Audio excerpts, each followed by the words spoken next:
Sir बहुत ही अजीब बात है, किसी ने भी खूनी को आते जाते देखा ही नहीं। आने जाने की तैयारी पहले से कर रखी थी खूनी ने, ना काम किया और निकल भागा। पर सर ऐसी कैसी तैयारी की होगी कि यूनिट के किसी भी मेंबर ने उसे नहीं देखा? इतना हंगामा हो गया यहाँ पे और ये बैठा सो रहा है। जी साहब। यहाँ से किसी को आते जाते देखा तुमने? साहब मैं तो अभी 5 मिनट पहले ही आया हूँ। 5 मिनट पहले? ये शूटिंग का टेम्पो है ना? हाँ साहब, ये शूटिंग का ही टेम्पो है। तो ये टेम्पो अभी बाहर कब गया था? साहब यही कोई 1:30-2 बजे के आसपास। 1:30-2 बजे? सर उसी दौरान तो ईशानी का खून हुआ था। जब टेम्पो बाहर गया था तुम्हारे साथ कोई और भी था? नहीं। अच्छा, पीछे कोई बैठ कर गया था, तुमने किसी को आसपास देखा? मैडम पीछे तो सामान रहता है, अब पीछे कोई बैठा हो तो मैंने नहीं देखा। इससे अच्छा तरीका और क्या हो सकता है खूनी के यहाँ से निकलने का?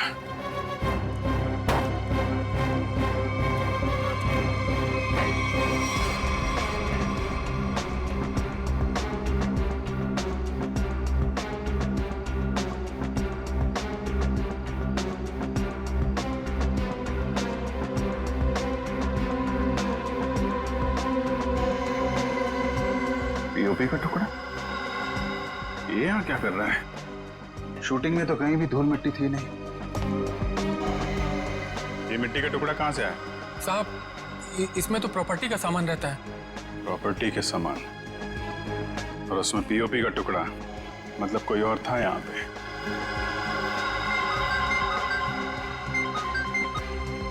हेलो, क्या? कहाँ पे?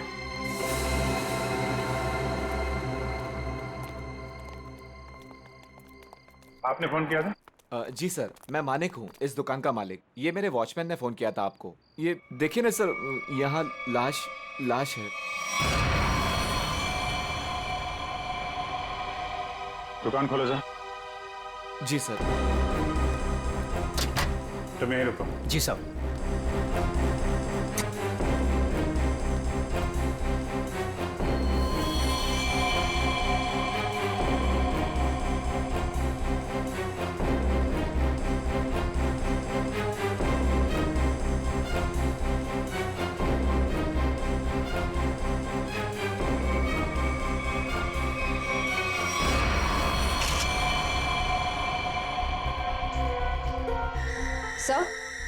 सर इसे भी बिल्कुल ईशानी की तरह मारा गया है। ये देखिए, किसी पतली धार वाली चीज से इसका गला काटा गया है।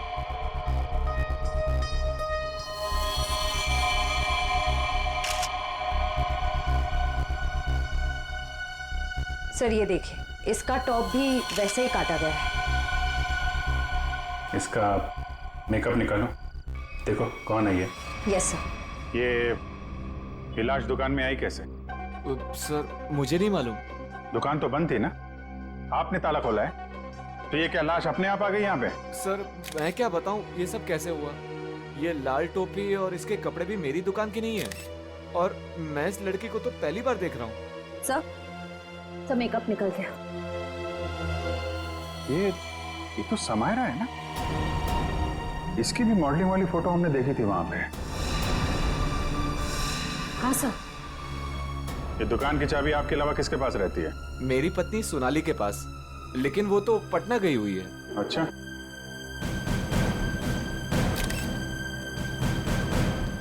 तुम्हारी ड्यूटी में एक आदमी यहाँ पे खून करता है, उसकी लाश को यहाँ दुकान में रख दिया, क्या कर रहे थे तुम? कुछ देखा नहीं तुमने? देखा ना साहब, पर वो खूनी है ये कैसे पता चलता? हा? कैसा था वो? था नहीं साहब, थी। वो एक औरत थी, उसे मैंने जाते हुए पीछे से देखा था। उसने लाल रंग का कोट पहन रखा था, उसके बाल लंबे थे और उसने सर पे एक लाल टोपी पहन रखी थी। और हाँ साहब, उसने डस्टबिन में कुछ डाला था। मतलब सर, खूनी एक औरत है?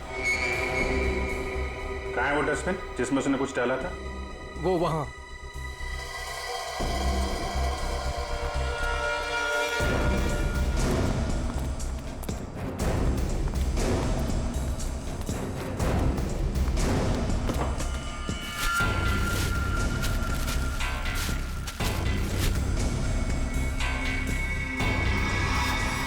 सर ये तो फिशिंग का सामान है, मछली पकड़ने का कांटा वाटा। सर ये लंगूस पे खून लगा है।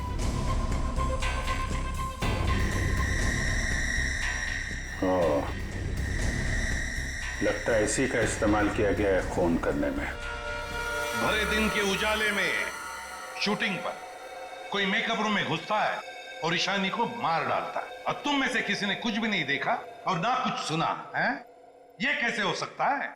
सर एक्चुअली ईशानी की परमिशन के बिना उसके कमरे में कोई नहीं जाता था। इनफैक्ट उसने बीबू को भी दरवाजे के बाहर से ही भगा दिया, और उसके बाद जैसे ही हम लोग गए तो देखा वो मरी हुई थी। चलो सर ये कास्टिंग डायरेक्टर है कीकू। लेकिन सर मुझे यहाँ क्यों लाया गया है? मैंने समायरा और ईशानी का गला थोड़ी काटा है। चुप! तुम ही वो कास्टिंग डायरेक्टर हो ना, जो ईशानी और समायरा को जानते हो उनके मॉडलिंग की शुरुआत के दिनों से? जी सर। और विराज की शूटिंग पर तुमने ही भेजा था ना उन दोनों? हाँ सर। मतलब तुम अच्छी तरह से जानते थे कि वो कब और कहाँ मिलेंगे? देखिए सर, गलती हो गई, अब मैं किसी को कहीं नहीं भेजूंगा। दरअसल 5 साल पहले ही मैंने वो काम छोड़ दिया था। 5 साल पहले काम छोड़ चुके थे? कुछ लड़कियों ने मेरे खिलाफ केस कर दिया था, उस वजह से मेरा ऑफिस भी बंद हो गया। तो फिर कल तुमने ईशानी और समायरा को विराज के शूट पे कैसे भेजा? दरअसल दोस्ती दोस्ती में विराज के शूट पर उनको भेज दिया था सर, लेकिन इन सब से मेरा कोई लेना देना नहीं है सर। फिलहाल तो हम मान लेते कि तुम्हें कुछ नहीं मालूम, तुमने कुछ नहीं किया। लेकिन एक बात याद रखो, अगर जरूरत पड़ी तो तुम लोगों को हम फिर से बुला लेंगे। जा सकते हो तुम।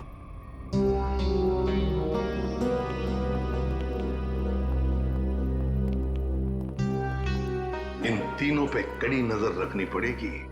देखो वो कहां जाते हैं, किस किस से मिलते हैं, क्या क्या करते हैं। सर लेकिन खूनी तो एक लड़की है ना? हाँ, खूनी तो लड़की है, लेकिन खून करने में किसी लड़के का भी तो इस्तेमाल हो सकता है। समायरा और ईशानी दोनों मॉडल्स थी, मॉडल। लाल टोपी, मारने के बाद सफेद रंग का अजीब मेकअप, मारने के लिए फिशिंग का सामान, और फिर उन दोनों खून में सब कुछ बिल्कुल एक जैसा।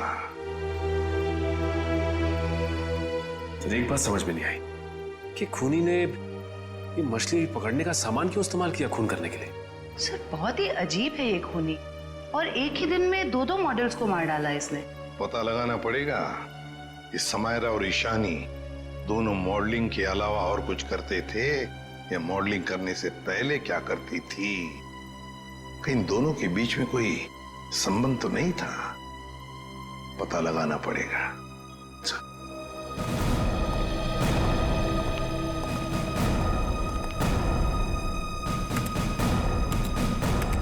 तो 2009 में समायरा और ईशानी ब्यूटी रिबन नाम की मॉडलिंग एजेंसी में काम करते थे, जिसका मालिक ये कीकू था।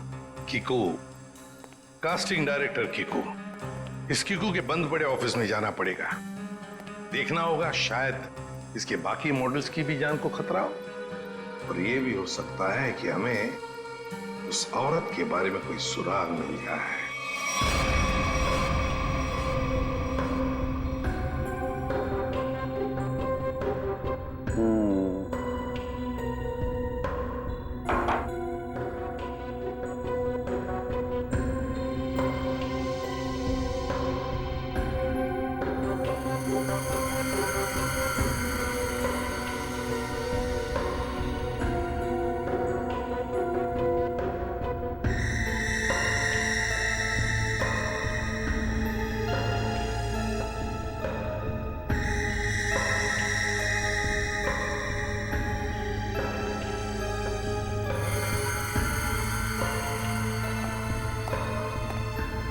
सर हमारा शक बिल्कुल सही निकला। खून करने के लिए इस्तेमाल किया गया ये हथियार एक खास तरह का फिशिंग किट ही है। सर आप सुन रहे हैं मैं क्या कह रही हूँ? हाँ सुना तारिका, लेकिन मैं फिलहाल किसी और काम में हूँ। क्या?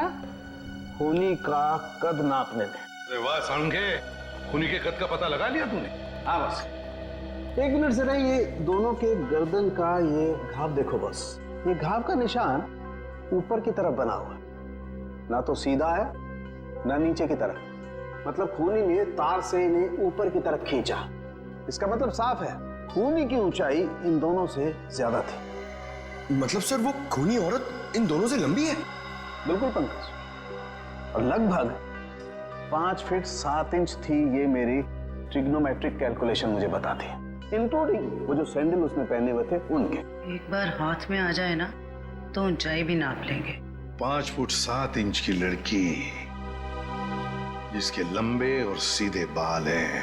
और सर, या तो उसे फिशिंग करने का, मछली पकड़ने का शौक था, या तो फिर किसी खास मकसद से उसने ये सामान, ये फिशिंग किट का इस्तेमाल किया होगा। सोलंकी, लगता है इस मछली पकड़ने के तंबूत से, इस तार से इन दोनों के गले को काटा है। बिल्कुल बॉस। डॉक्टर साहब, जो प्लास्टर ऑफ पेरिस जैसी मिट्टी मिली थी हमें, उससे कुछ पता चला क्या? हाँ पता चला सचिन। बॉस, वो सामान मूर्ति बनाने के काम में आता है। मूर्ति बनाने का?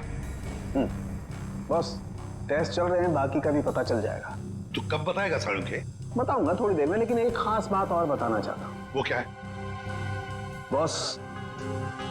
बॉस, ये देखो, ये है वो तार जिससे खूनी ने इनका गला काटा।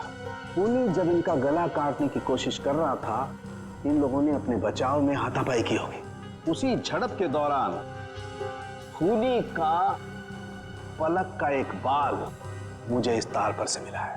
तो मतलब तू अब इस बाल का डीएनए टेस्ट करेगा, है ना? करना ही पड़ेगा। एक खूनी लड़की जिसका कद 5 फुट 7 इंच है, जिसके सीधे और लंबे बाल है, जिसे मछली पकड़ने का शौक है और शायद मूर्तियां बनाने का भी।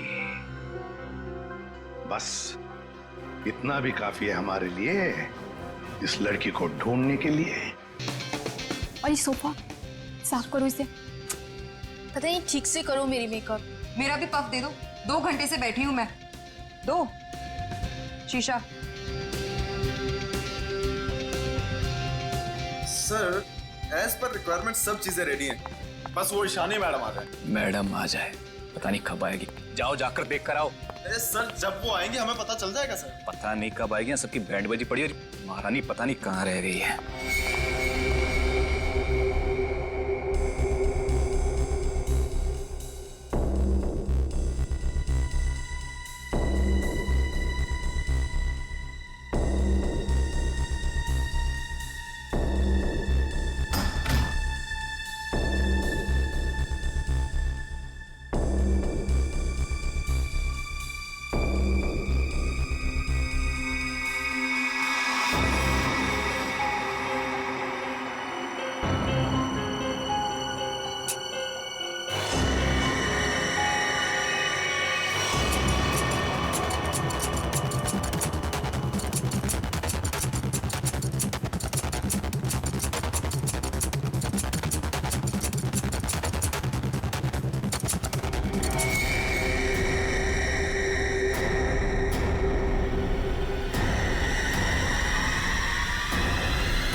Hello Ishani ma'am. Makeup room ready है मेरा? हाँ मैम, जैसा आपको चाहिए बिल्कुल वैसा ही है, और आपका फेवरेट रूम फ्रेशनर भी है। और एक काम करो, डायरेक्टर को जाके बोल दो कि 2 से 3 घंटे तो लगते ही हैं, राइट? और मेरे मूड के ऊपर है कि मैं खुद ही रेडी होके सेट पे आ जाऊंगी, ठीक है? ठीक है मैम। चलो।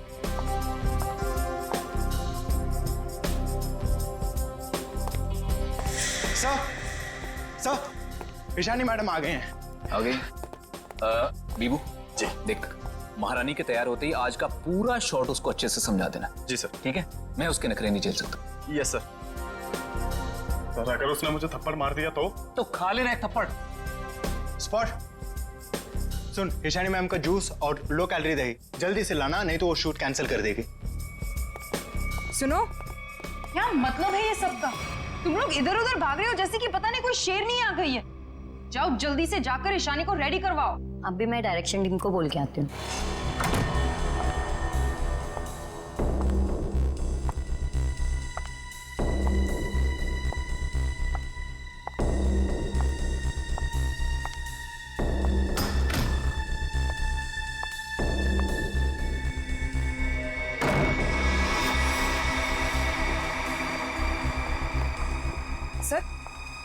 माना कि ईशानी बहुत बड़ी स्टार है, लेकिन हम भी उसके नौकर नहीं है।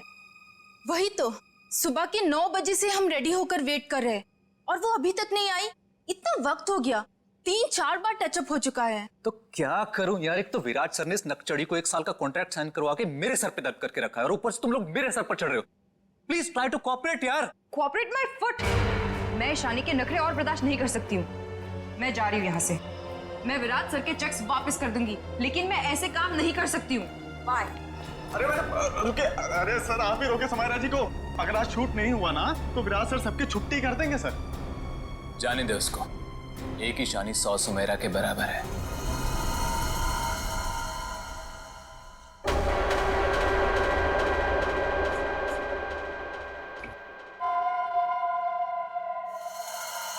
बीबू बहुत देर होगी, देखना कहां पर है, बुला उसको। सर वो सैंडल उतार के मारेगी मेरे मुंह पे। लिख के ले लो, वो वापस नहीं आने वाली है। ईशानी के नखरे ही एक दिन उसे ले डूबेंगे। अरे तू जा उसको बुला के ले, जा जा। अरे जाना। जा रहा हूं सर।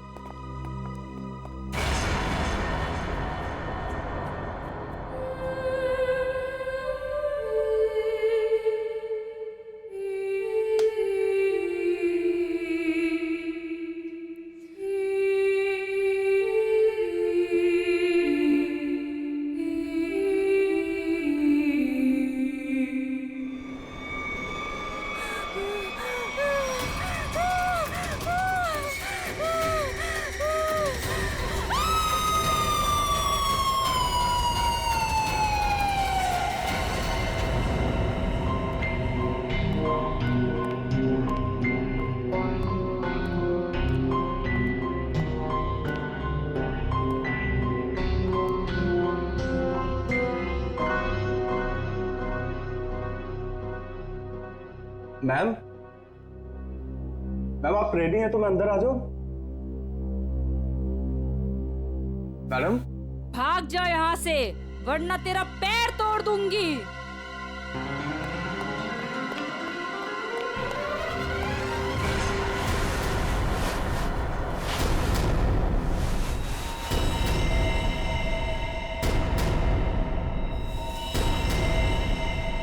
नहीं, उसने कहा भाग जा तो भागकर मेरे पास आ गया। अंदर जाने की हिम्मत नहीं की। उनके बिना बोले मैं अंदर कैसे जाता? आप नहीं जानते सर, गला दबा देती वो मेरा। 3 घंटे से वो तैयार हो रही है, यहाँ शूटिंग का टाइम निकला जा रहा है और तुझे अपने गले की पड़ी है। मैं देखता हूँ, चलकर चलो।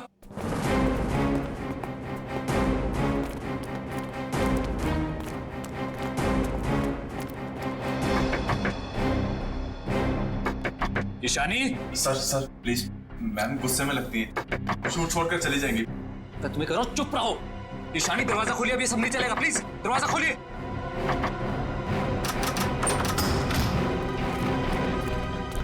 अरे मैम ये हेड क्यों पहनी आपने? ये तो ब्रीफिंग में है ही नहीं। मैम ऐसे बैठे क्यों हैं? क्या अकड़ है इस औरत के अंदर। ईशानी जवाब दो, हमारी तरफ देखो। ईशानी, ईशानी।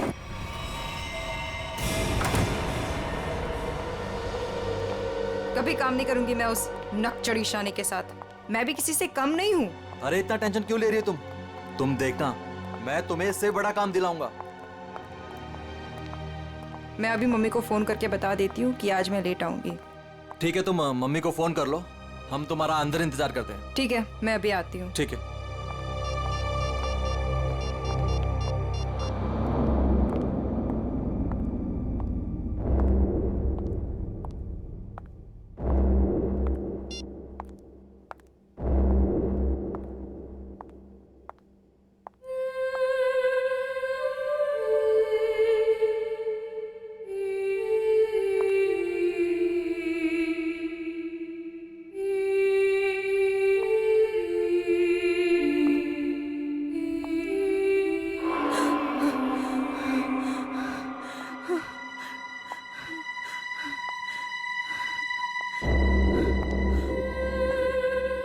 कौन है?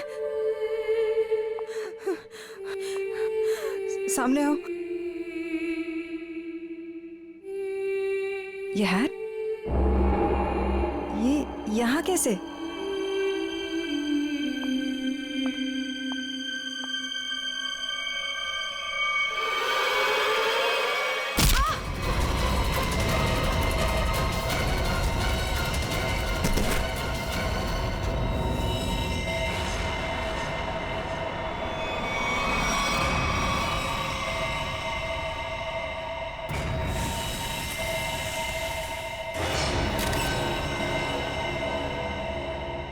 बड़ी बेरहमी से गला काट दिया।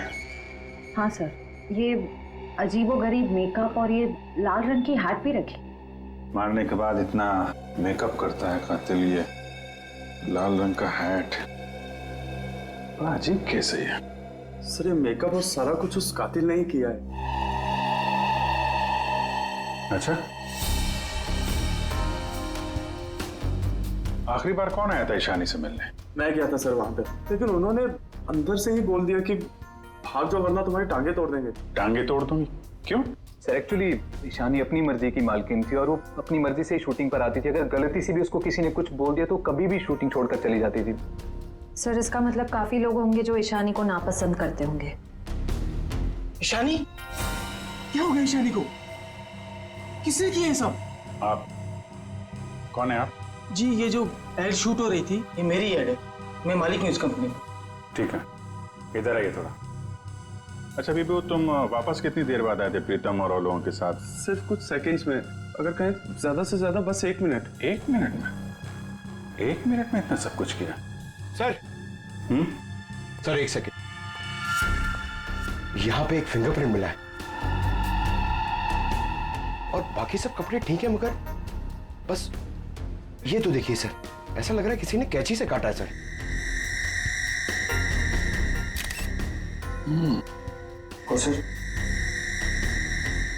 और सर यहाँ पे खून मिला है सर। कातिल पहले से ही कमरे में मौजूद था। सर हो सकता है बीहू ने जो आवाज सुनी वो ईशानी की हो ही ना। हो सकता है। क्या ईशानी से मिलने कोई आया था क्या? नहीं सर, और किसी को आते जाते नहीं देखा। सर कहीं ऐसा तो नहीं कि खूनी ईशानी के कमरे में पहले से ही छुपा हुआ था? एक्चुअली यही हुआ है, आदमी पहले से छुपा हुआ था, फिर वो खून करता है बेरहमी से, फिर इतना सारा मेकअप लगाता है, चेयर पे बैठाता है और लाल रंग की हैट पहनाता है। सब करने में टाइम तो गया ही होगा।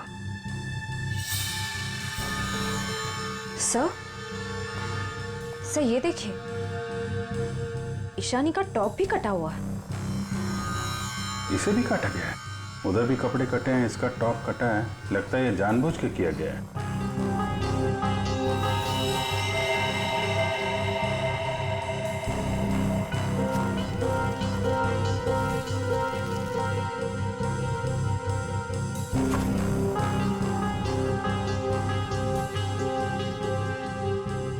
सर ये कॉटन शॉप्स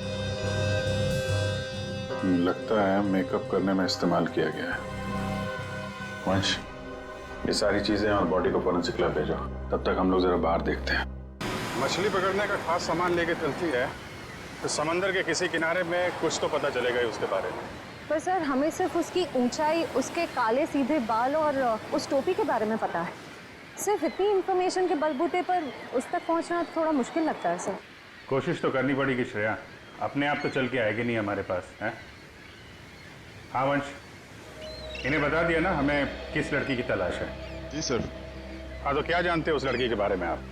साहब आप लोग ऐसी औरत के बारे में जानना चाहते हैं ना जो मछली पकड़ने के लिए बोट का इस्तेमाल करती है? बिल्कुल। ऐसी तो बहुत औरतें आती है हमारे यहाँ पर। देखिए, जिस लड़की की हमें तलाश है वो लंबी लड़की है, 5 फुट 7 इंच की होगी, लंबे बाल हैं, सीधे बाल हैं, और उसकी उम्र तकरीबन 25 से 30 साल के बीच में। लंबे बाल, 25 से 30 साल की उम्र, ऐसी 2-3 लड़की आती है हमारे यहाँ पर। हमें उनके नाम और पते चाहिए। आप जब वोट देते हैं तो नाम पते तो लिखते होंगे ना? जी साहब।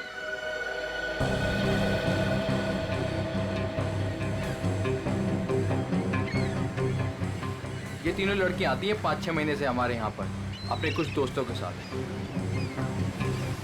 केशा, एनी, शिखा। केशा, एनी और शिखा। मिलना पड़ेगा इन तीनों लड़कियों से। देखते हैं इनमें से कौन है वो लाल टोपी वाली लड़की। सर, कीकू जी ने टैक्स की चोरी की थी और कुछ लड़कियों के पेमेंट ना देने की वजह से इनकी शिकायत की थी, इसीलिए ऑफिस बंद हो गया। और इनका कोई क्रिमिनल रिकॉर्ड भी नहीं है सर। उसका खून हुआ है वो 2008 में कीकू जी की एजेंसी से ही लॉन्च हुई थी, इसलिए ये अभी शक के घेरे में है। विराज, तुम ये बताओ कि तुमने तो कीकू जी के साथ और उन मॉडल्स के साथ काम किया था, तो तुम्हें कभी लगा कि वो मॉडल्स किसी मुसीबत में है या फिर कीकू जी के काम में कोई गड़बड़ है? मैं ईशानी और समायरा के साथ पहली बार काम कर रहा था, और जहाँ तक कीकू जी की बात है तो पैसों के लेन देन में धांधली के अलावा इनमें दूसरी कोई कमी नहीं है।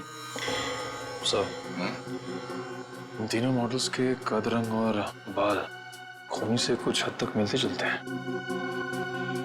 एक काम करो, इन सबसे पूछताछ करो कि मॉडलिंग के अलावा ये लोग क्या काम करते हैं, क्योंकि इंफॉर्मेशन ये है कि आजकल इनमें से कहीं मॉडलिंग नहीं करती।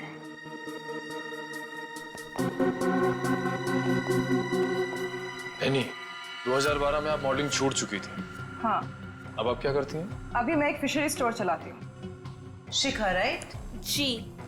आप एक प्रिंट मॉडल है, ये तो हम जानते हैं। उसके अलावा क्या करती हैं? मैं कुछ भी नहीं करती। और आप क्या करती हैं केशा जी? मैं मूर्तियाँ बनाती हूँ। मूर्तिकार, ठीक है, थैंक यू।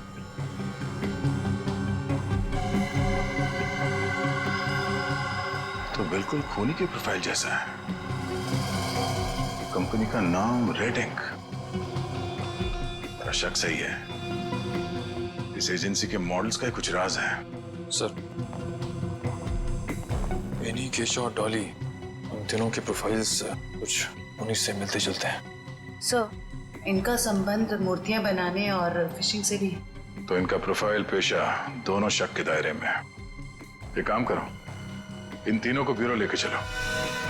सर, खूनी की लड़की ने जिस तरह के कपड़े पहने थे उस तरह के कपड़े आ गए सर। Very good. पंकज, इन तीनों के नंबर्स हैं ना हमारे पास? Yes sir. सेलफोन नंबर्स जरा ट्रेस करो, देखो जब उन दोनों लड़कियों के खून हुए तब ये तीनों कहां थी? Yes sir. जयंती, सर। ले जाओ जी। आप तीनों मेरे साथ आइए। कहाँ? अभी बताती हूँ, आओ।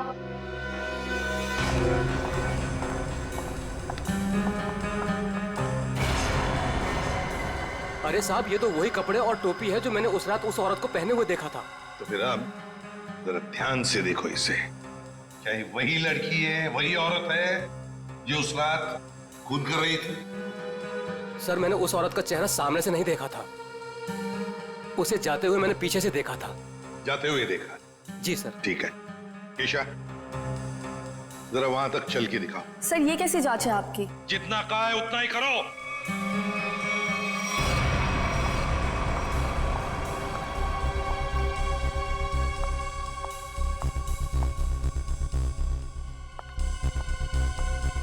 नहीं साहब। नहीं? नहीं। ठीक है, आप आइए मेरे साथ।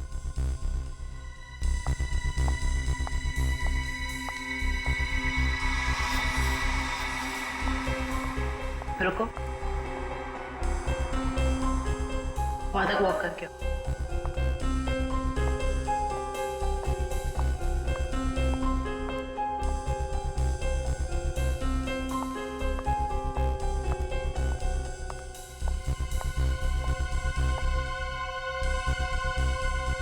ये भी नहीं है सर। आइए।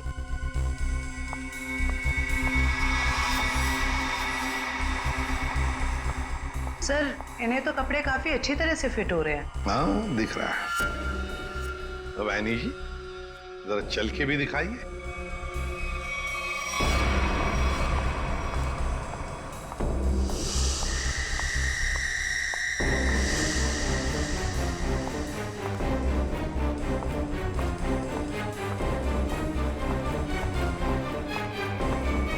यही है सर, बिल्कुल यही है सर।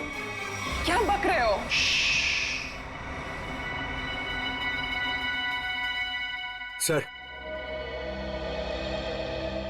सर, जिस वक्त समायरा का खून हुआ था, आनी का फोन उसी एरिया में था।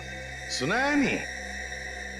उसी इलाके में था तुम्हारा फोन जिस वक्त ईशानी और समायरा का खून हुआ था। तुम जा सकते हो। और मैं? आपको तो रुकना ही पड़ेगा। सर, मैं क्यों नहीं जा सकती? वो इसलिए कि खूनी की चाल और तुम्हारी चाल बिल्कुल वही है। और तो और सबसे बड़ी बात कि तुम्हारा फोन उसी इलाके में मिला जहां पर इन दोनों लड़कियों का खून हुआ। सर, इन सब का क्या मतलब है? I mean, दो लोग एक जैसे दिख सकते हैं ना? और फिर वॉचमैन ने ऐसा तो नहीं कहा कि मेरा चेहरा खूनी के चेहरे से मिलता है। लेकिन जिस वक्त खून हुआ उस वक्त तुम्हारे मोबाइल की लोकेशन भी वही की बता रही है, और ये सब कुछ इत्तेफाक तो नहीं हो सकता। सर उस वक्त सैकड़ों लोग उस एरिया में थे, तो क्या सब खूनी है? बस बस, बहुत बोल दिया। बताओ क्यों किया खून ईशानी और समायरा का? सर आप मुझ पे दो खून का आरोप लगा रहे हो, मैंने कुछ नहीं किया ऐसा। अभी तो सिर्फ आरोप लगाया है, सजा मिलनी तो अभी बाकी है। सजा? जी सजा, खून की सजा फांसी। सर मैंने कुछ नहीं किया ऐसा, मैं बताती हूँ सर। बताओ। पर मेरी एक शर्त है। ये लो, इनकी एक शर्त भी है। चलो बताओ क्या शर्त है? सर मुझे 50 लाख रुपए चाहिए। 50 लाख रुपये? हाँ। चलो दे दिए। अरे लेकिन तुम पैसों का क्या करोगी? तुम्हें तो सजा होने वाली है। आप वो सब छोड़िए, मैं आपको बता रही हूँ ना, मैंने कुछ नहीं किया। सर मैं तो सिर्फ उसे जानती हूँ जो खूनी को जानता है। और वो है शिखा। शिखा? तुम इतने यकीन के साथ कैसे कह सकती हो? आप लोग पता कर सकते हैं ना? हाँ वो तो हम पता करेंगे। सर मेरे पैसे? पैसे? कौन से पैसे? सर अभी आपने बताया आप देंगे। कब? नहीं सर, मैंने तो कुछ नहीं सुना। कब कहा? सर ये सरासर धोखा है। नहीं नहीं नहीं नहीं, यानी जी हम कभी धोखा नहीं करते। हाँ धोखा जरूर करते हैं जब कोई कानून के साथ खिलवाड़ करता है, तब कभी कभी सीआईडी वाले धोखा देते हैं। ले जाओ इसे। सीआईडी फिर से? अब क्या कर दिया मैंने? आपने क्या किया है क्या नहीं ये तो हम पता लगा लेंगे, लेकिन आप एक नंबर के झूठे हैं ये पता चल चुका है। क्या मतलब है आपका? आपने कहा आप समायरा को नहीं जानते? 2009 में समायरा ने आपकी कंपनी रेडिंग के लिए मॉडलिंग की थी, सच है? रेडिंग? इसे कैसे ढूंढ लिया आपने? हमें पता चल चुका है। 2009 के रेडिंग के फोटोशूट कैंपेन में ईशानी और समायरा दोनों ने मॉडलिंग की थी, है ना? मैम ये कंपनी मेरे नाम पे तो थी, लेकिन मैं इस कंपनी का मामूली सा छोटा सा पार्टनर था। आप इस कंपनी के असली मालिक से क्यों नहीं पूछते? असली मालिक कौन है? चैताली। आप उससे क्यों नहीं पूछते? चैताली? केस में पहली बार ये नाम आया। कहाँ रहती है वो? ये नहीं हो सकता, ये नहीं हो सकता। अगर सीआईडी को सच का पता चल गया तो बहुत बुरा हाल होगा मेरा।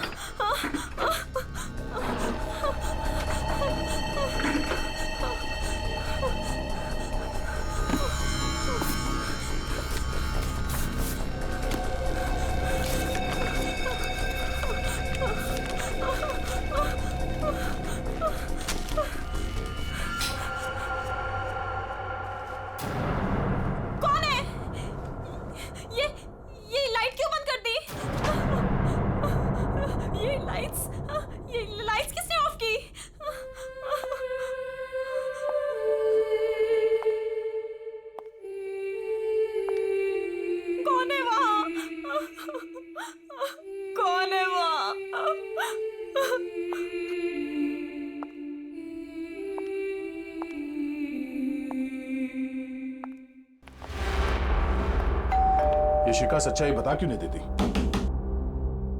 सर पहले कुछ सच बता देती तो किसी की जान ही बच सकती थी।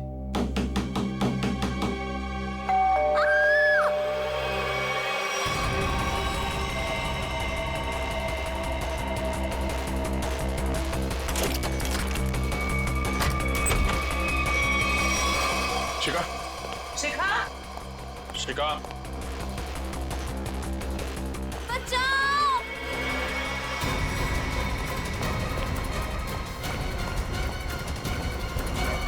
शिखा, शिखा,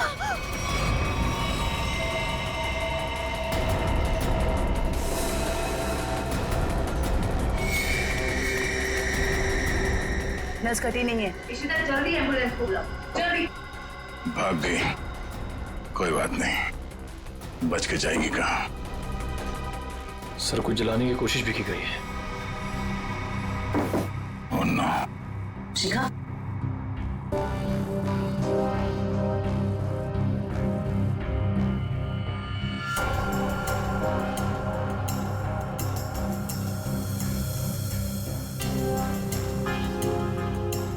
इतना लंबा बाल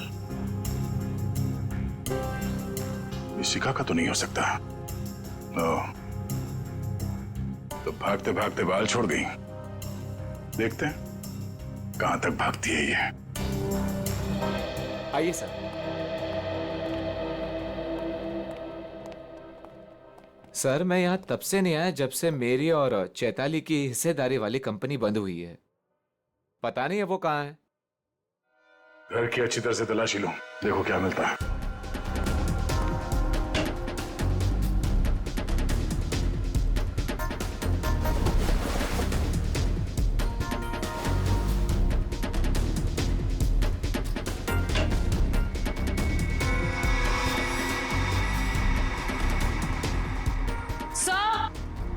आ जाना थी। सर ये देखिए।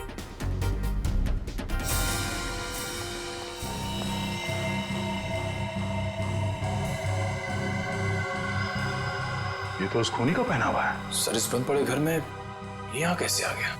चल निकालो उसे बाहर।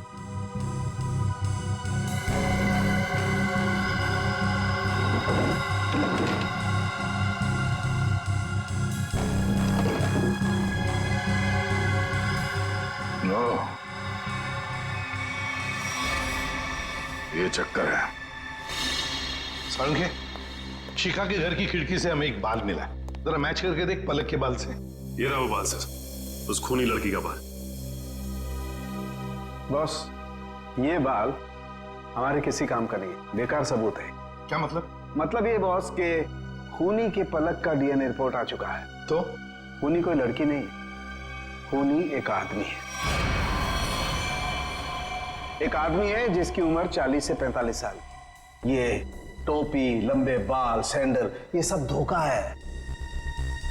तो मतलब खूनी कोई लड़की नहीं बल्कि लड़की की भेष में आदमी है। ऐसा क्यों किया उसने? लड़की के भेष में क्यों? खून करने के और भी आसान तरीके थे उसके पास। लगता है ये खूनी कोई सरफिरा है। खूनी कोई सरफिरा नहीं, शैतान दिमाग का आदमी है ये, शैतान दिमाग का। सोच समझ के सब कुछ कर रहा है ये। एक काम करते हैं, जितने भी लोगों पर शक है ना, सबको यहां बुला लो, सबका डीएनए टेस्ट करते हैं।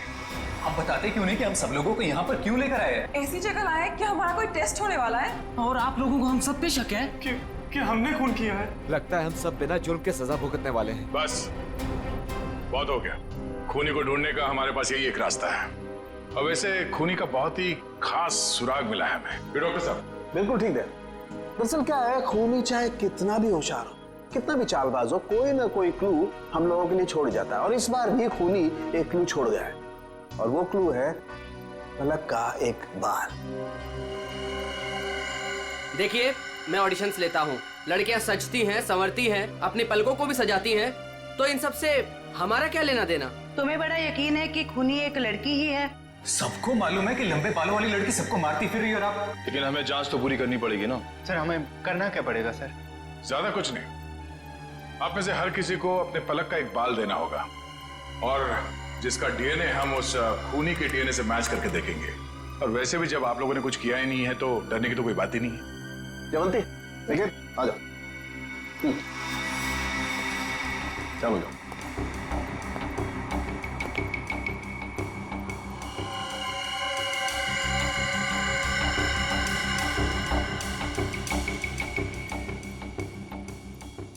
देखिए प्लीज, मेरी तबीयत ठीक नहीं लग रही, मुझे चक्कर आ रहे हैं, मुझसे ये सब नहीं होगा। अच्छा, तुम्हारी तबीयत भी अभी खराब होनी थी? सर आप इस जांच को बाद में भी कर सकते हैं। चलो प्रीतम, मैं तुम्हें हॉस्पिटल ले चलता हूँ, चलो। और चैताली किसी हॉस्पिटल में है क्या? निकल।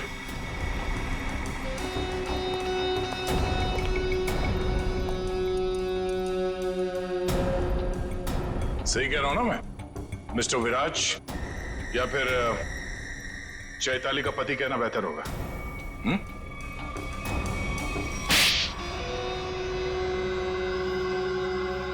चैताली कहाँ है बताओ? चैताली अब इस दुनिया में नहीं है, और जिनकी वजह से वो इस दुनिया में नहीं है, मैंने उन सबको समायरा और ईशानी, उन दोनों को भी चैताली के पास पहुंचा दिया। और जिस लड़की शिखा को आपने बचाया है, मैं उसे भी नहीं छोड़ूंगा। तुम सीआईडी के सामने किसी को जान से मारने की धमकी दे रहे हो मिस्टर विराज, बड़ी हिम्मत है। तुम्हारे घर में हमें पता चल गया था कि सारे खून के पीछे तुम्हारा ही हाथ है, और अब डीएनए टेस्ट से प्रूव भी हो जाएगा, लेकिन हम तुम्हारे मुंह से सुनना चाहते हैं।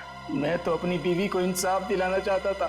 बस शिखा, समायरा और ईशानी, ये तीनों मेरी बीवी की खुदकुशी की जिम्मेदार थी, पर ये बात मुझे 5 साल बाद पता चली।